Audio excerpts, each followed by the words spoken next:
Welcome back to the deep dive. We're returning to a conversation that we've been tracing for some time now, this quiet exploration of where true power and, loyalty, where they actually reside, Hmm. especially within the structures we call leadership. And today, we're taking a moment that seems almost impossible on the surface. It's a fictional scene, but it feels like a universal principle. It really does. It's this moment that feels far softer and stranger and just profoundly human. We're really going to be digging into this concept of relational courage. And it feels like a critical pivot point, doesn't it, in how we understand our organizations, our teams, even just human systems. Absolutely. We're creatures of habit. I mean, we are so accustomed to measuring influence and power by a title or by experience or just by, visible You strength. look at the org chart. You look at the org chart, you look at the top, and you just assume that's where the stability is.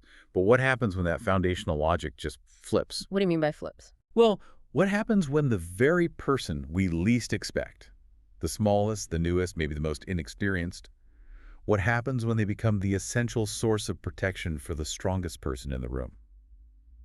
The paradox of the small protecting the mighty. That is the essence of what we're looking at today. And the source material that really anchors this whole deep dive, it gives us this incredible foundational image to work with. Before we even get into the theory, you really need to picture the scene. Yeah, you do. It asks us to visualize this quiet, high-stakes space. It's not necessarily a battlefield, but a place of confrontation, of uncertainty. And in this space, there are three key figures. Yeah, exactly. We start with the young adventurer. He's the small one in this equation. And the source material describes him so beautifully. It says he's barely taller than his own courage. I love that It line. immediately tells you his physical size is completely irrelevant. His choice is the real measurement. Then you have this tiny, anxious figure, the trembling goblin, who, despite its fear, is already moving forward. It has this different kind of raw, desperate momentum. And then the third figure. And then finally, there's the giant, towering, massive, carrying not just the capacity for strength, but the kind of unrelenting strength that everyone else just relies on, Right. perhaps without ever really asking if that strength is heavy. And that is the defining line, isn't it? That distinction between the strength people rely on and the invisible, just crushing weight of carrying that strength. That weight is central to this whole thing. So our mission today is to really unpack this specific relational flip, the moment the boy steps forward for the giant. We want to extract the deepest lessons about loyalty, about vulnerability, and about a form of courage that just transcends hierarchy. And it forces us to challenge our basic assumptions from the get-go. I mean,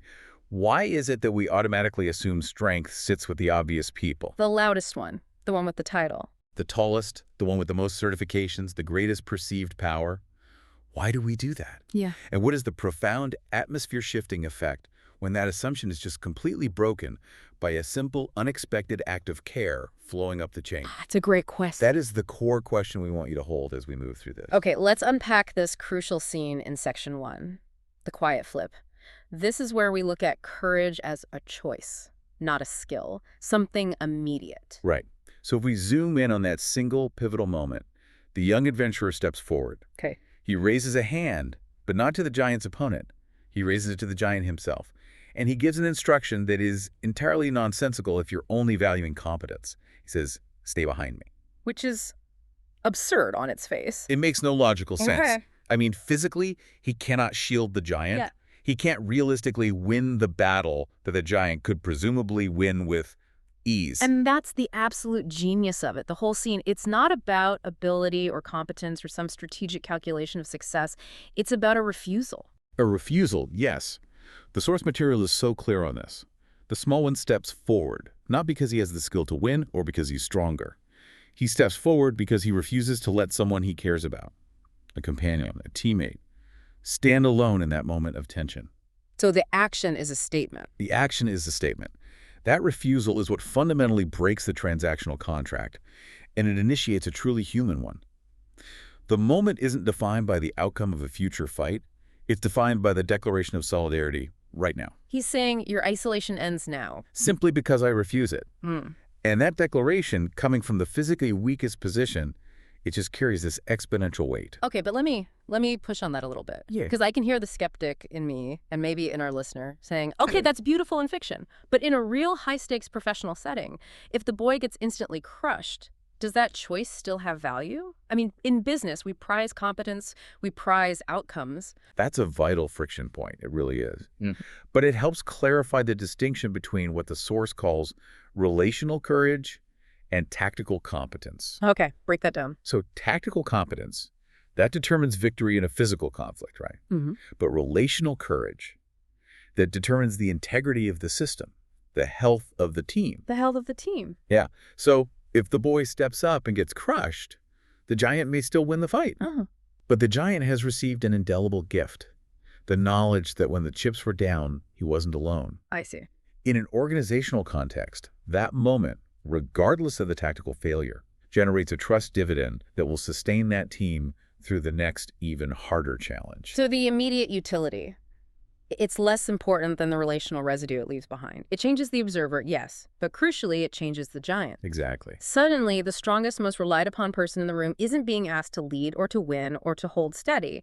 They're being given permission for just a fragile second to simply be supported. And that is an overwhelming psychological relief. It leads us straight to the core philosophical distinction in the source material.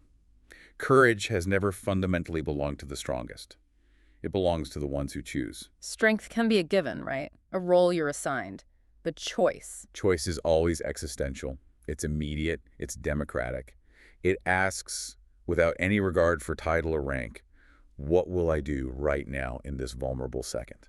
And when you think about it, who are those choosers? In our offices, in our lives, it's rarely the established leader who often has more to lose reputation, authority by making a rash choice. Well, often it's the juniors, The newcomers. the quiet ones who don't have the conventional authority, but they find the heart to step forward anyway. Which creates this essential separation we have to make them between this relational courage and just institutional authority. That's it. The small one lacks the official title, the budget, the formal power. But what they possess is a capacity for loyalty that's rooted in care, not in the chain of command. Their action is a pure expression of self-directed responsibility. And their courage, then, is purely relational because its goal isn't victory. It's not about saving the day. It's about ensuring shared presence. It's about refusing isolation. And we get this so wrong in the professional world. We consistently mistake noise and ego and, a highly developed skill for courage. Oh, absolutely. The person who speaks loudest or has the most polished strategy deck, we think that's the courageous one. We celebrate competence, but we so rarely celebrate genuine self-sacrificial presence. But the logic flip happens when the quietest, most junior person makes that choice to stand in the breach. This is where the source gives us these immediate real-world examples. Like what? Okay, so imagine a high-stakes project review meeting.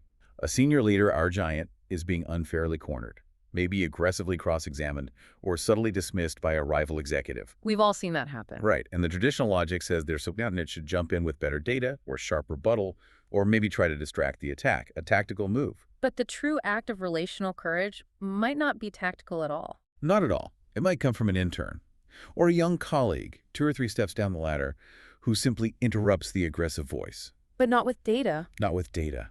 They interrupt with humanity. They say something like, wait, before we lose the thread here, I just want to acknowledge that what she just presented required incredible foresight. And I think we need to slow down and actually process the risk she identified. Wow, yeah. That small, unexpected, non-strategic act of protection. It changes the entire atmosphere of the room. Instantly. It's not about winning the argument. No. It's about restoring dignity. It resets the human relationship. It says implicitly, we hold this space together, and the dignity of everyone in this space matters to me. And that shows that loyalty is active. It's a choice, not just something assigned by your role. Exactly.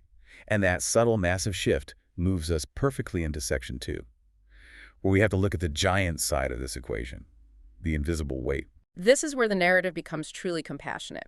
And frankly, necessary for our organizational health. We spend so much time admiring the output and the competence of the mighty. The experienced leaders, the capable managers, the reliable experts. It's always on executives.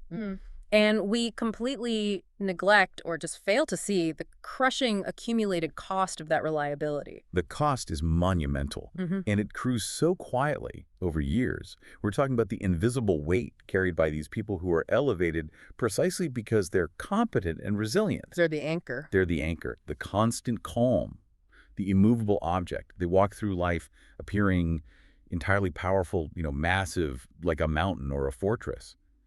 But the truth, the source reveals, is that internally, they are potentially exhausted on the inside. Having spent every last reserve maintaining that facade of unflappable strength? Yes, and the assumption we all operate under, and it's a toxic one, is that the giant must be fine, simply because they look fine. And because their output is still high. Exactly. When you're the one holding everyone else up, when your competence defines the success of the system is fundamentally designed to forget that you also have human limits, human exhaustion, human vulnerability. The system just sees you as a reliable input mechanism. It does. And this creates a profound paradox.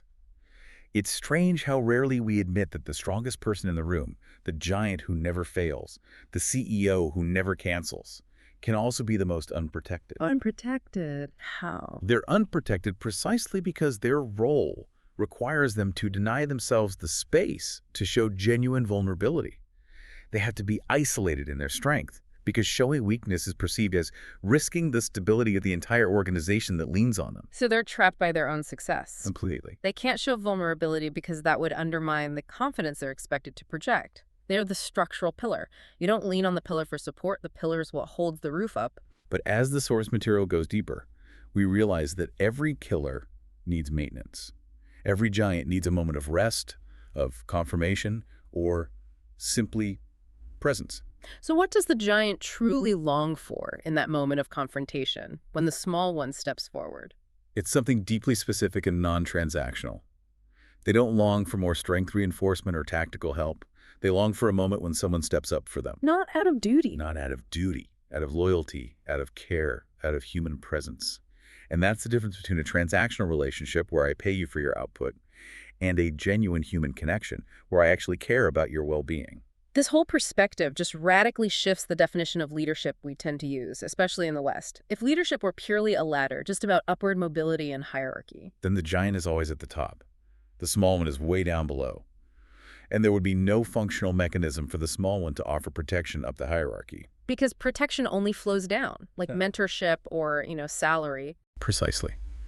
We have to stop seeing leadership as a fixed, rigid hierarchy or a ladder.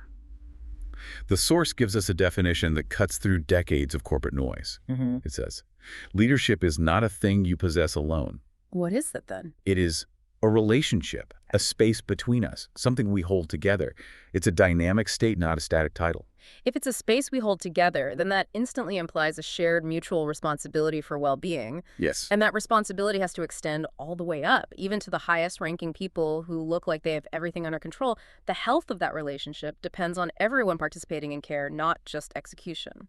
And this relational view, it brings us back to that idea you mentioned earlier that needs some context. Well, The East Asian wisdom of continuous exchange. right.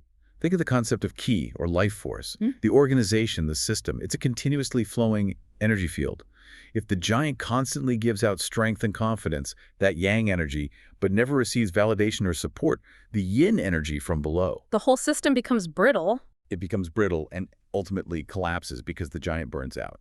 The continuous exchange means the energy, the loyalty, the support. Oh. It has to flow up, down, and sideways to stabilize the whole. So when the small one steps forward, they're initiating that crucial upward flow of support. They're balancing the system. Yes, they're saying, I see the weight you carry, and by stepping forward, I choose to hold a small corner of it for this moment. And that act of recognizing and sharing the load, even if it's just symbolic, is profoundly human and deeply restorative to the giant, who felt so isolated by their own competence. It's the moment we move from a mechanical view of the organization to an ecological one. Yeah.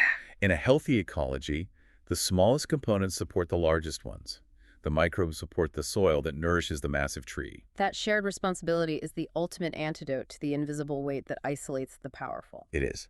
And that allows us to transition really smoothly into Section 3, where we examine the source of this power. Where does the courage of the small ones actually come from? And the answer the source gives is, as you said, deceptively simple, especially in our world that's so focused on skills. It says, courage grows from meaning, not from skill. Right. If the young adventurer's ability to act came purely from his swordsmanship or his training, it would be predictable, and therefore less powerful as a human gesture. The power of the act is in its spontaneity, its deep, emotional, relational root. So we have to understand that this relational courage is intrinsically motivated. It has to be. If you want a team or an organization that shows this kind of genuine, unexpected bravery when things get tough, you can't get there by adding another technical training course. You have to focus on their connection. To the mission. To the mission, yes, but more importantly to each other. And what does that connection look like specifically? Well, the source material makes this link very explicit. It draws on fundamental human psychology. When people feel connected, when they are truly part of something and not just a resource on a spreadsheet, they are liberated to become brave. And when they feel seen. And when they feel seen, when their unique personhood and contribution is validated, they will step forward. Connection and visibility are the non-negotiable prerequisites for relational courage. A person who feels disconnected will always retreat into self-preservation. But a person who feels essential will act in service of the relationship. Exactly. And this speaks so directly to the experience of junior staff or newcomers, especially in these really rigid, seniority-driven environments. They spend their early careers just waiting for leadership to be given to them. A title change, a delegation, an official blessing from on high. They're waiting for the authority to act. But the crucial realization that unlocks their power is that their capacity for leadership isn't granted from above. It's self-created between them and their colleagues. Yes.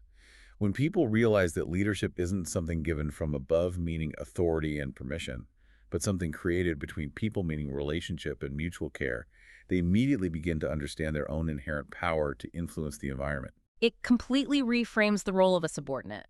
They're no longer just an employee.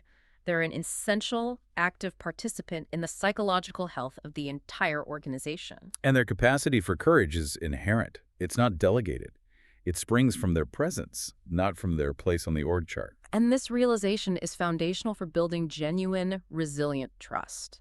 The source talks about a severe failure point in a lot of high-performing organizations. The failure of strategy without trust. It's a huge blind spot.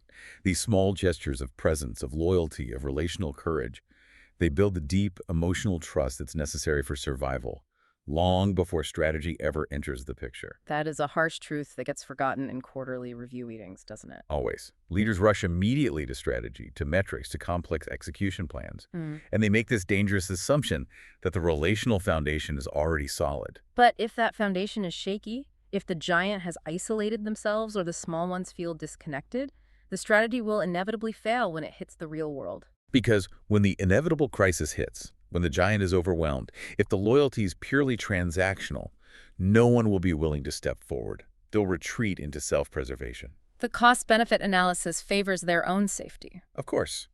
Trust, born of care, is what makes people defy that logic. If the young adventurer had been purely strategic, he would have calculated his low chances of winning and stayed back. The fact that he acted on meaning and loyalty is what generates the trust for the next unknown phase of their journey. So we shift the conversation away from the heroics of technical skill and toward the quiet power of human connection, which leads us really beautifully into Section 4, where we define what true protection actually looks like. And we have to move beyond the grandiose, heroic ideal we're so often trained to chase. The source material is very insistent on this point. Real leadership, real protection, is not the dramatic hero moment we're trained to imagine from movies and TV. The grand sacrifice, the lightning strike. Exactly. But the truest, most sustainable acts of protection, especially in modern, complex, professional settings, they are quiet, not grand. It's the willingness to step forward for someone else, even when logic and the power hierarchy says you shouldn't be the one to do it. Think about the cultural weight of that. Logic dictates the weakest should retreat and seek shelter. Relational courage dictates the weakest should step forward if the relationship demands affirmation. And this brings us to what you called the softer side of protection, the side that's so relevant in environments where psychological safety and inclusion are the highest commodities. Yes. Protection doesn't always look like physical shields and spears or, a financial bailout. It's often much quieter and more subtle. Okay, so let's define these subtle acts, because these are the daily practice of this kind of leadership. The source points out that sometimes protection is simply a presence. A presence, but not a silent observation. It's active solidarity. Give me an example. So in a contentious all-hands meeting, a team member is sharing a minority viewpoint and facing pushback. Protection isn't just defending their argument. Protection is making eye contact with them, sitting up straight, and simply maintaining a calm, steady physical space near them. You're silently signaling, I'm anchored here, next to you. You are not floating alone. Precisely. And sometimes protection is a nod. That seems almost too simple. How does a nod equate to protection? In high-stakes, stressful environments, a nod is often a lifeline. It's a silent acknowledgement across the table that validates someone's truth when they're being challenged or ignored. Right. If a leader speaks up about a difficult truth and the room goes cold, a nod from a colleague confirms, I hear you. I see what you said. You are not crazy. I recognize this reality. That tiny silent gesture acts as a momentary shield against psychological isolation. Which is often far more damaging than a harsh critique. Far more. And perhaps the most evocative of these subtle acts is the steady breath. Okay, how is regulating my own breathing an act of protection for someone else? This is where we get into co-regulation, which is a key psychological concept. When someone is anxious or overwhelmed, the giant exhausted by that invisible weight or the goblin trembling, their nervous system is flooded. Their breathing is shallow and rapid. Right, fight or flight. Exactly. Yeah. If you sit next to them and deliberately take a slow, deep, steady breath, a breath that projects calm and groundedness, you are non-verbally offering them a rhythm to anchor to. That shared rhythm tells the anxious person, you are tethered, you are safe enough here to slow down. It is a non-verbal transfer of calm. It's profoundly protective against internal panic. These are the actions of relational courage that build safety, not just strategy. They are the essential inputs that create an inclusive environment where everyone feels connected and seen, like we talked about earlier. They are the necessary precursors to any successful execution. And the source material beautifully summarizes the essence of this safety. It defines the bravest things you can say, which are often the simplest. They're not complicated tactical defenses or elaborate compliments designed to manipulate. They are simply declarations of connection. Like, you matter. Or, I'm here. Utterances that affirm human worth and shared reality. And that is the kind of leadership we need more of. It's a return to the fundamentals that every single human being requires to function: recognition and presence. So if we strip away the ego, the hierarchy, the expectation of perfection we place on ourselves and our leaders, what are the core leadership needs that come out of this analysis? We're left with a definition of leadership that emphasizes integrity and connection over capacity. We do not need more authority imposed from above. We don't need more manufactured perfection in a presentation. And we certainly do not need endless, unsustainable strength projected from a few isolated giants. What we need fundamentally is presence. A choice to stand next to someone when they need it, regardless of their rank or our ability to solve their problem. We need courage that is relational.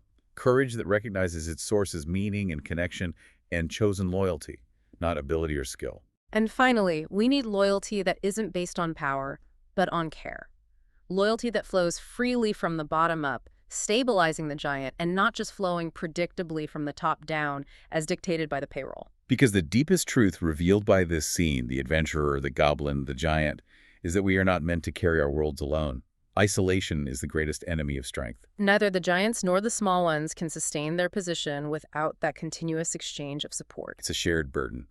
And leadership is the agreement, explicit or quiet, to share the load. We've reached the end of this particular deep dive, but we're still fully immersed in this continuous conversation about leadership and relationship. So let's recap the fundamental insights from this powerful, counterintuitive metaphor. I think the primary takeaway has to be the shocking vulnerability of the mighty, that heavy, invisible weight they carry in silence, and the profound necessity of human presence to counteract that isolation.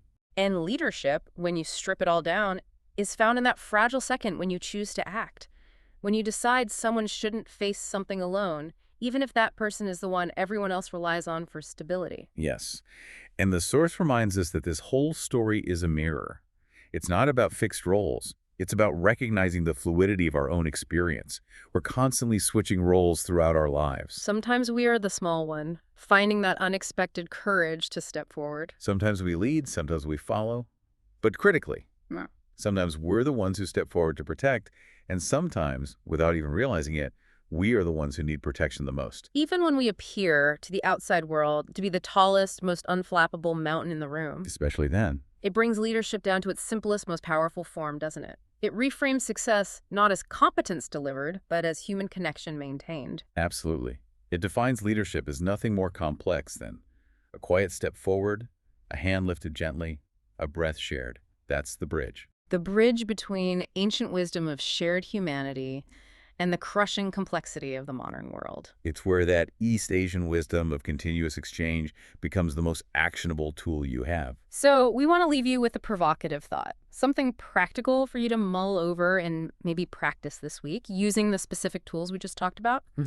Think about one person in your professional life. A giant, someone you rely on heavily, someone who is consistently strong and always calm, who absorbs the pressure for everyone else. Maybe it's your mentor, your boss, the lead specialist on your team. Identify that person, and then acknowledge that they are carrying invisible weight. Now, consider what specific, small act of relational presence you can offer them this week. And this is key, not out of strategy, not because you expect anything in return, but simply out of care to balance that flow of energy. It might be a deliberate, subtle act, maybe not even verbal. It could be offering that shared, steady breath during a tense moment, or offering a silent nod of recognition after they deliver a difficult piece of news. Or it might just be the genuine, quiet affirmation. I see how much you're caring, and I really appreciate your groundedness right now. This is your invitation. An invitation to practice the kind of relational courage that flows up, that sustains the whole system. Because that small chosen step, that is where the greatest and most necessary power lies.